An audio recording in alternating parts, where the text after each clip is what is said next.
Sai Ram, Sai Ram. Sai Ram. We're here with Ganapathi Sai Ram. Sai Ram. He's been spending so much time with Swami in this life. Thank you so much for being with us. My pleasure, Sai Ram, and a blessing. Very happy. So tell me a little bit about who first came to Swami in your family and about what time it was, what year? The year was 1962. We were in a place called Erode in Tamil Nadu. There was a devotee, Mr. Krishnamurti, in whose house regular bhajans on Thursdays were held. As a young boy in 1962, about 9 years old, I used to go with my father, and bhajan was a mighty attraction, so lovely, interesting. Under his guidance, we went for the first time to Whitefield to see Swami. That is another amazing experience. So we go there early morning, Swami floats in practically. And I didn't realize it was God walking towards us, but then I was attracted. This person is something different. I like him, I said to myself. But of course, my father became a total devotee. He realized that Swami is nothing but God and God walking the earth. So thereafter, my father, since he was employed in the railways, Indian Railways, he had free pass to go anywhere in the train. So often we used to go to Puttaparthi thereafter. We used to sit outside, open ground, some coconut trees are there, open ground, people, maybe some 40-50 people on the ladies' side, 40-50 people on the gents' side. Early morning, Swami at 6 o'clock, he will come out for giving darshan. So amazing, so beautiful Swami, Sathyam, Shivam, Sundaram. Sundaram is nothing but beauty. So when he comes there, and he used to chew Paan also, so red lips, and doing these gestures, and he will write your fate there. I mean, I am interpreting, not that it happens. He writes something in the air. He's doing something. He's doing something, and nobody else does. We have seen nobody else doing such thing. Right. So we see there, and oh, you are steeped in joy. And even though they say, you should forget yourself, it happens in his presence. That is the beauty. So attending bhajan in the morning, no bathroom, no nothing, no facilities there. Go to Chitravati for all the morning ablutions and etc.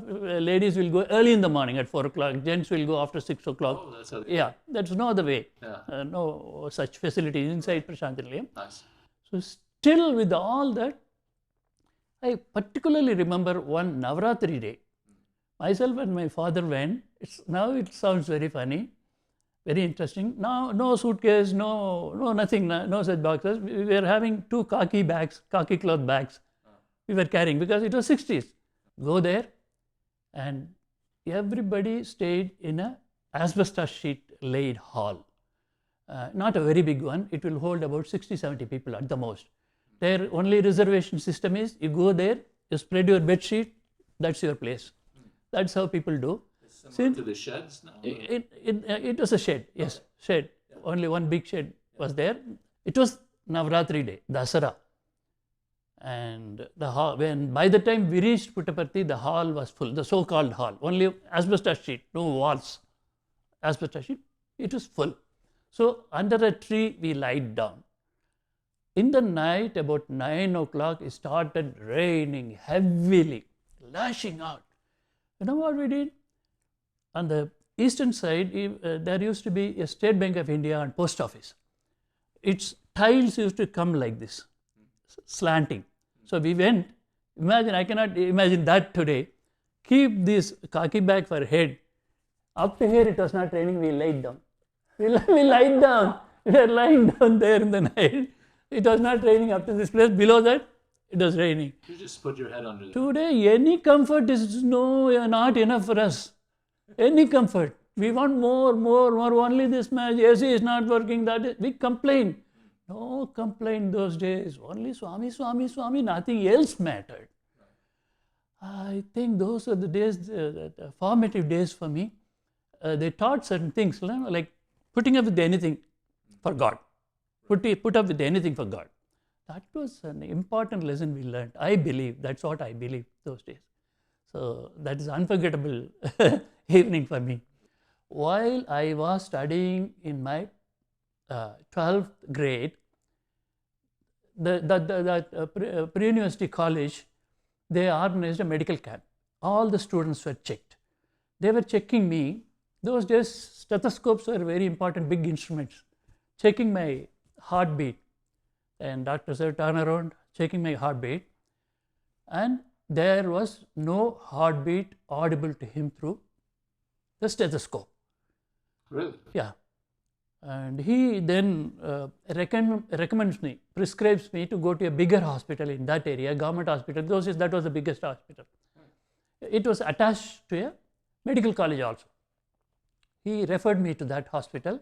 You go and check up. I go there.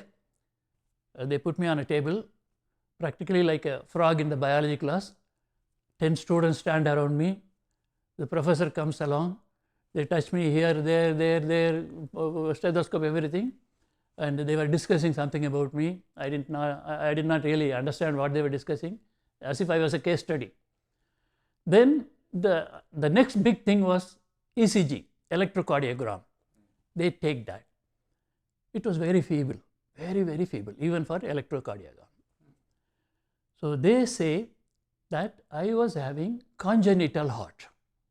Congenital heart means a child is born, thereafter the heart did not grow at all with the age. So it was very weak, and it can lead to several. In fact, one doctor who is in Sai Fold, few years back, he told me it can lead to 5 kinds of problems. Right. Very, very painful problems. Sure. Right? So they prescribed that. But those days we were not paying attention to most of these things. We took everything for granted. My father also did not pursue that. He was there with me in that hospital. It was 1971.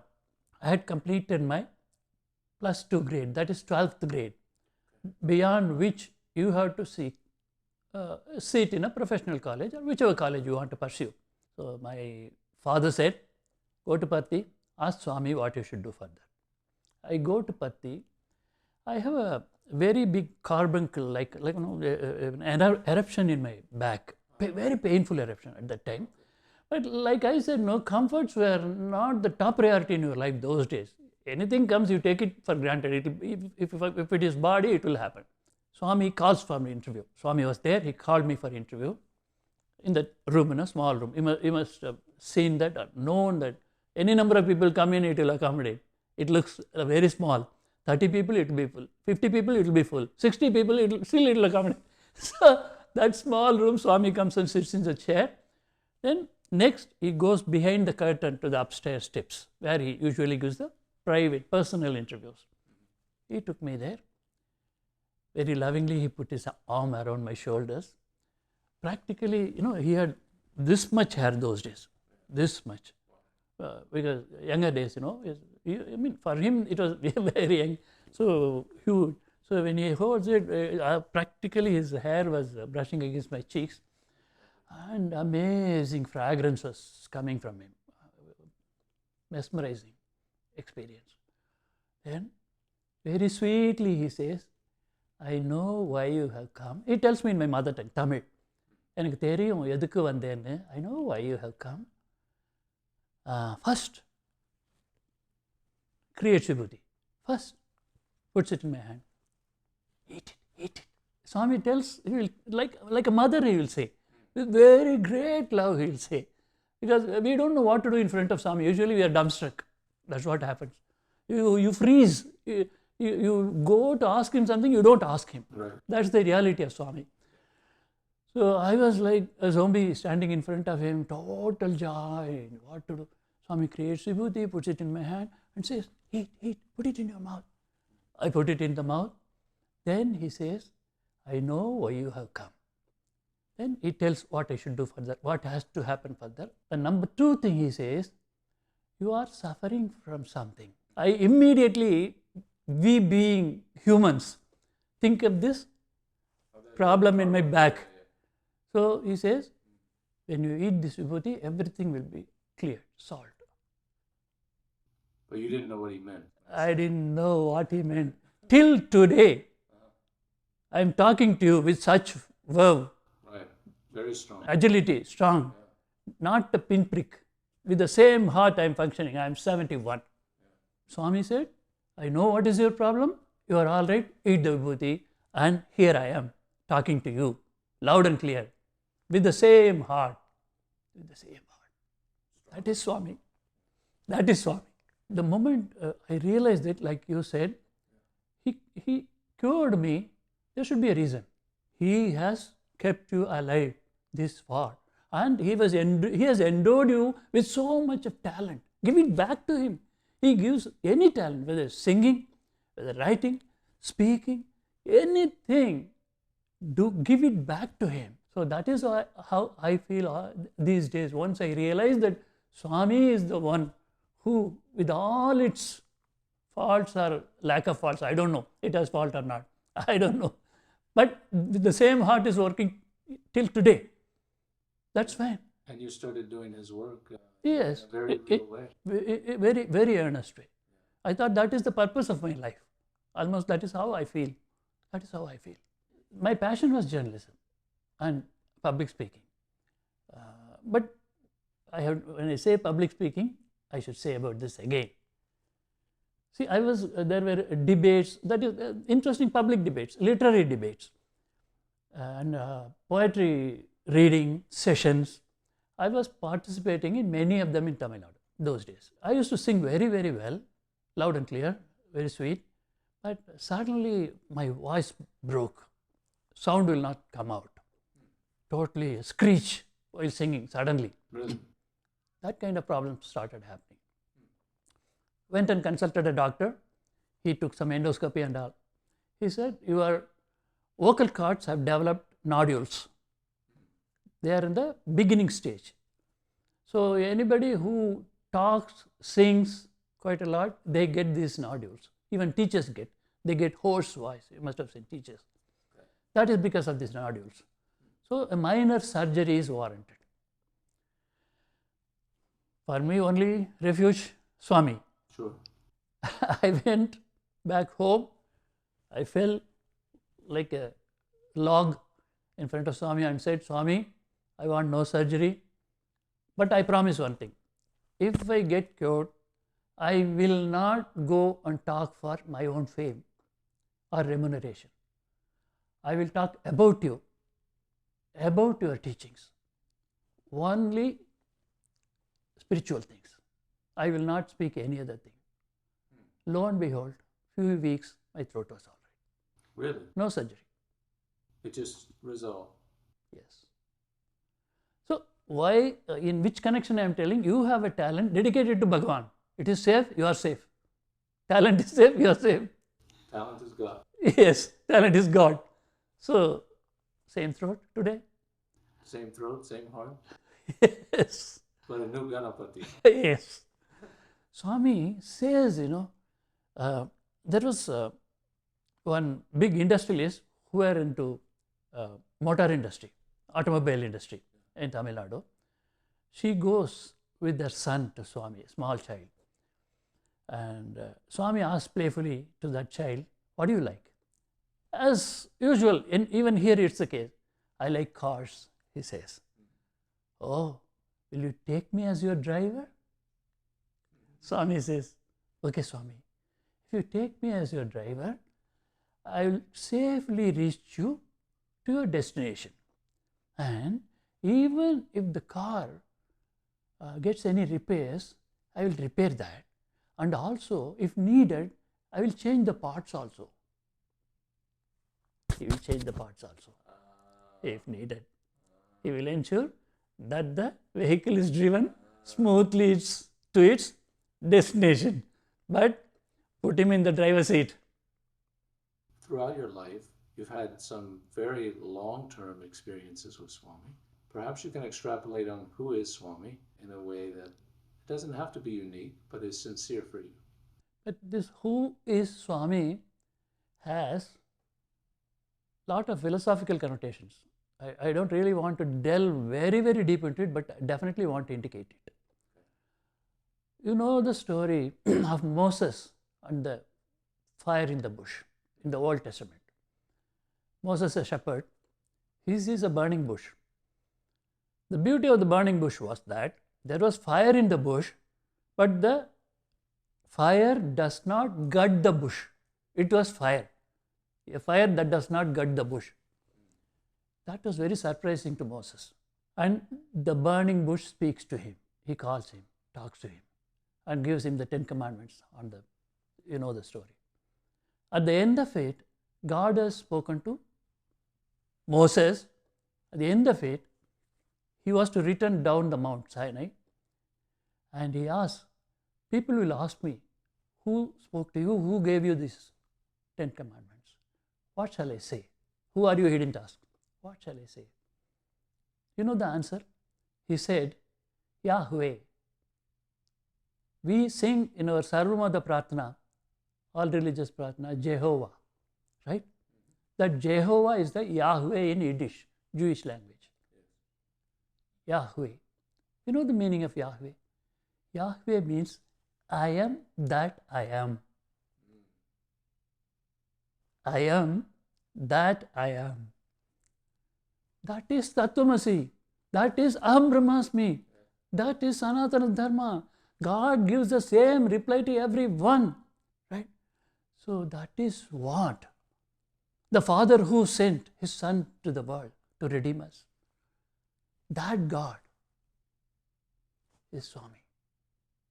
That God is Swami. What the Sanatana Dharma scriptures, Vedas call Parabrahmam. And what is common about all these things is the Parabrahmam is a name to indicate. It is not His name because He has no name. He has no form. But we have to call Him by something. We know only forms and names. That is what walked the earth for us. Because then there are other gods descend from Him. You know, Swami has himself told that. One day Swami asked the boys, who am I? He asked in his funny way, usual, fun-filled way. He asked. So each one says something. You are Brahma, you are Vishnu, you are Shiva, you are Shiva Shakti. Swami says, they are all officials appointed by me to look after the world. I created the universe, I laid down the rules, they administer the rules. I am beyond them. It's very profound, takeaway.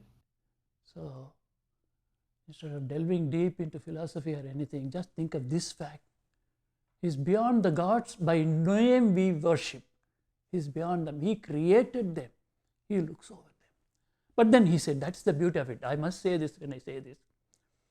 Swami says, I have created the laws and I have appointed people to look after that. There was, Indra and Vayu, Varuna. There are so many demigods in Hinduism who look after various aspects of the universe.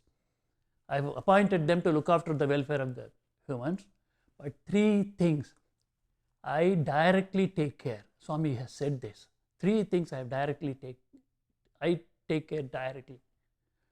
1, if you do service, I protect him myself. If you do, let's put the qualifying word, that's very important. If you do selfless service, I take care of him directly. Number 1. Number 2, if you love me, I love you back unconditionally. Watch the word. Need not be, you should be a very noble person. Anybody who loves Swami really from the heart, he loves you back. That's the number 2 assurance. Number 3, anybody who does spiritual sadhana, I bring them under my protective umbrella. If somebody is doing spiritual sadhana, for example, let's not immediately think about ourselves. Think of those people in Himalayas and forests elsewhere doing sadhana. Swami says they are infested with snakes and animals who might eat him or kill him. Who protects them in the forest without being attacked by tigers and lions? I provide them food. I ensure that they are safe in the forest dwelling or Himalayas. So, do spiritual sadhana, you will be under the protective umbrella. Not necessarily that you should be in Himalayas or forest. In your home itself, if we do spiritual sadhana, you are under his protective umbrella. That's a very important thing. That is what Swami is. Who can take care of anybody anywhere? That is the final question now. Who can promise you that I will take care of you wherever you are? That is what Swami is.